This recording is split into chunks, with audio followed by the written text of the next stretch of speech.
Hola a todos, bienvenidos al canal de Seda Editores.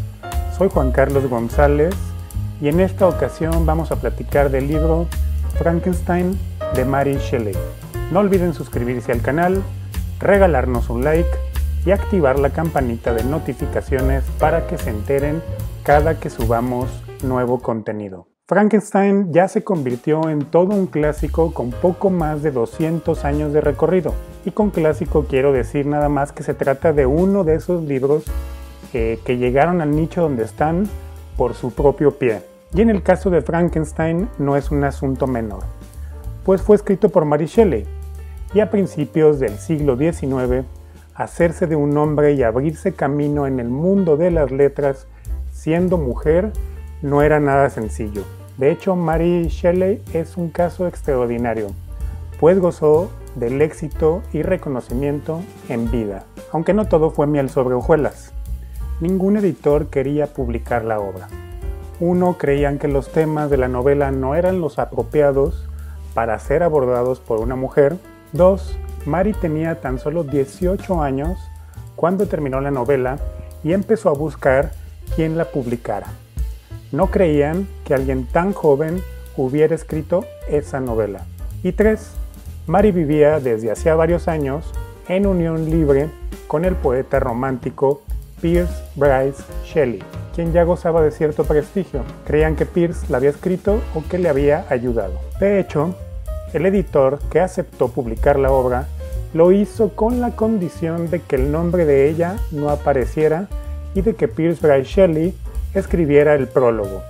Muy a su pesar, Mary aceptó con tal de que la novela saliera a la luz.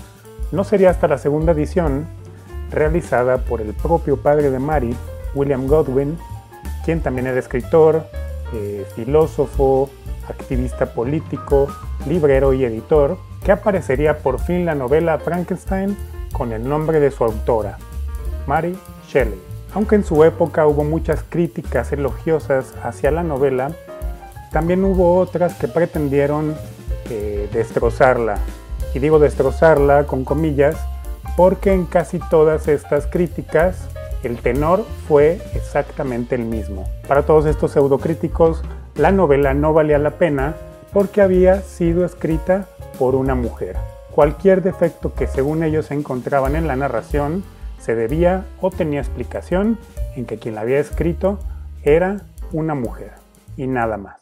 Y además con su novela incursionó en el género de la novela gótica, que ya había tenido grandes exponentes, sobre todo en Inglaterra, tanto hombres como mujeres, pero Mary Shelley llevaría el género más allá, pues Frankenstein ya no se trata de fantasmas, castillos embrujados y monstruos. Sí incorpora algunos de estos elementos y juega con ellos, pero su historia es mucho más profunda. Esta es la época del romanticismo, y este había surgido, recordemos, como una reacción contra la Ilustración, que, como sabemos, ponía la razón en el pedestal más alto, en la creencia de que solo la razón podía guiar al hombre al mejor de los mundos posibles. El romanticismo se contrapone a esto y dice no, hay algo más que la razón, hay cuestiones que la razón no puede explicar. Y por ello la literatura del romanticismo retoma temas como el de una naturaleza desbordante, sublime, que rebasa todos los límites,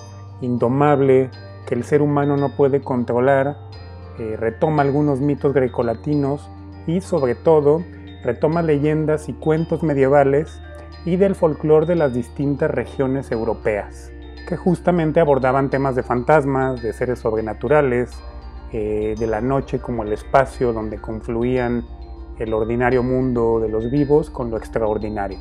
Mary Shelley, como señalé, lleva las cosas un poco más allá con Frankenstein, pues esta, su primera novela, hace colisionar a la Ilustración y al romanticismo y los funde. Recordemos, la apuesta de la Ilustración era por la razón, con mayúsculas, y el romanticismo reacciona contra eso y por eso desentierra leyendas del medioevo e historias de fantasmas, para mostrar que había una parte del mundo e inclusive de la naturaleza humana que la razón no podía explicar. Mary Shelley fusiona esto y lo que muestra en Frankenstein es que la razón humana produce monstruos, que la razón humana es capaz de dar a luz horrores, engendros terribles producto de sus excesos. Anteriormente, autores como William Blake ya habían explorado este tipo de perspectivas, pero desde la poesía y con un alcance en el público en general mucho más limitado que lo que lograría el Frankenstein de Mary Shelley. Aunque en la actualidad se clasifica la novela de Frankenstein en el género de terror, sus contemporáneos la consideraron más bien como una novela de ideas. De hecho, en la novela de Shelley expone dentro de la historia muchas de las ideas filosóficas de su padre, William Godwin, y se opone a otras tantas. Quizá una de las más destacadas, por ejemplo, sea que Mary consideraba, contrario a su padre, que el hombre no podía alcanzar la perfección y que de hecho si lo intentaba, terminaría inevitablemente en la ruina. Y como sabemos, justamente, esta es una de las ideas medulares que se exploran en Frankenstein. La novela de Frankenstein nos cuenta la historia de Victor Frankenstein, un científico talentoso e inteligente que vive obsesionado con la idea de crear vida. El Dr. Frankenstein logra darle vida a un ser de su propia creación, pero resulta que la criatura no es lo perfecta que él esperaba que fuera, sino más bien una especie de monstruo al que el propio doctor termina rechazando primero y después también lo hace la sociedad misma. Esto provoca en la criatura los peores sentimientos posibles y hace que busque venganza a través del terror. El tema general de la novela, por supuesto, es el de la creación. A lo largo de todo el texto hay diversos eventos de creación y continuamente se explora y analiza y cuestiona qué significa crear algo. Si buscan por ahí, la mayoría de las reseñas de Frankenstein señalan que en la novela se muestra qué puede suceder cuando un hombre decide jugar a ser Dios y se muestra cómo estas acciones lo conducen finalmente a su propia ruina. Pero como señalé al comienzo, me parece que Shelley más bien fusiona las ideas de la ilustración y del romanticismo y más bien muestra los límites y excesos de la razón. Es decir, muestra que la razón humana también es capaz de producir monstruos, como había señalado, aberraciones, y en este sentido, desde mi punto de vista, la novela trata sí sobre la creación y destrucción de vida, pero visto todo desde el quehacer científico. Trata más bien sobre el quehacer científico y las consecuencias que éste puede tener o producir. Frankenstein, como Drácula, ya se volvió parte de la cultura general. Es decir, más o menos la mayoría de personas tienen una noción básica de lo que trata la historia de Frankenstein y de lo que representa el personaje, aunque nunca hayan leído la novela. Ya que por supuesto les recomendamos leer. Si no lo han hecho, estamos seguros que se van a entretener muchísimo con ella.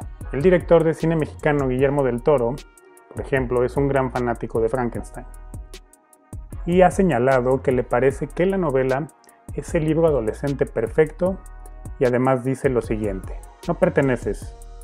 Fuiste traído a este mundo por personas que no se preocupan por ti y te lanzan a un mundo de dolor y sufrimiento, lágrimas y hambre. Es un libro increíble escrito por un adolescente. Es alucinante. De hecho, Del Toro había estado planeando una serie de películas sobre Frankenstein, pero desconozco la verdad si el proyecto naufragó o solo quedó en pausa a raíz de la pandemia. Ya que tocamos el tema del cine, creo que Frankenstein y Drácula deben ser los personajes sobre los que se han hecho más abordajes desde otros medios diferentes al literario, especialmente en el cine y la televisión. Ya desde el siglo XIX la novela se adaptó para teatro en múltiples ocasiones. La primera película data de 1910 y la última de 2021, donde aparece el personaje de Frankenstein en la última entrega de la animación para niños, Hotel Transilvania. Aunque no es fiel del todo con la descripción que hiciera Mary Shelley de la criatura, la imagen más conocida de Frankenstein en la cultura popular proviene de la interpretación que hiciera de este Boris Karloff en los años 30, y es esta incluso la que ha calado en el imaginario colectivo y la que ha moldeado incluso las versiones infantiles del monstruo. Y justo uno de los mejores abordajes que he visto recientemente del personaje es en una película infantil, Frankenweenie, dirigida por Tim Burton. La película está basada en un cortometraje que el propio director realizara en los años 80 y es tanto un homenaje como una parodia a la película de Frankenstein de 1931 que protagonizara justamente Boris Karloff. La película de Burton narra la historia de un niño llamado Victor Frankenstein que tiene inclinación por las ciencias y que utiliza la electricidad de una tormenta para revivir a su perro. Sus compañeros lo fuerzan para que comparta sus secretos y así ellos también poder revivir a sus mascotas, lo que finalmente, como podemos imaginar, genera un caos. ¿Cuál es su adaptación de Frankenstein favorita? Platíquenos en los comentarios. Hasta aquí la reseña del día de hoy. De mi parte es todo. Soy Juan Carlos González. Hasta la próxima.